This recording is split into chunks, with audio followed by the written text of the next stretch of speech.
আসসালামু আলাইকুম। আল আনাম অ্যাগ্রোতে আপনাদের সবাইকে স্বাগতম। এখন আসলে সন্ধ্যা হয়ে গেছে, আহ, সন্ধ্যা পার হয়ে গেছে।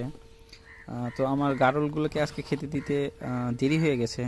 তো যার কারণে আর কি আহ, ভিডিওটা এখন করতে হচ্ছে। তো আসলে এখন ভিডিওটা করতাম না, হঠাৎ একটা বিষয় দেখে মনে পড়লো যে এটা আপনাদের জানানো দরকার। এই গারলগুলো কি করে, ওরা আসলে সব সময় ওদের একটা বদ অভ্যাস যেটা আমি দেখতে পাচ্ছি, যে পাত্রে আপনি ওদেরকে যদি নিচে খেতে দেন তাহলে ওরা কি করবে, ওরা হচ্ছে ওদের পা সম্পূর্ণ দুই পা একদম খাবার পাত্রের মধ্যে দিবে, দিয়ে হচ্ছে মুরগি যেমনভাবে খাবার হাতড়ে এই যে দেখেন, তো এইভাবে ওরা খাবারগুলো নষ্ট করে। হ্যাঁ, তো যার কারণে আমার মনে হয় আহ, যারা গারল পালন আহ, করবেন ভাবছেন তাদের জন্য উঁচু করে আলাদা একটা খাবার পাত্র বানানো দরকার।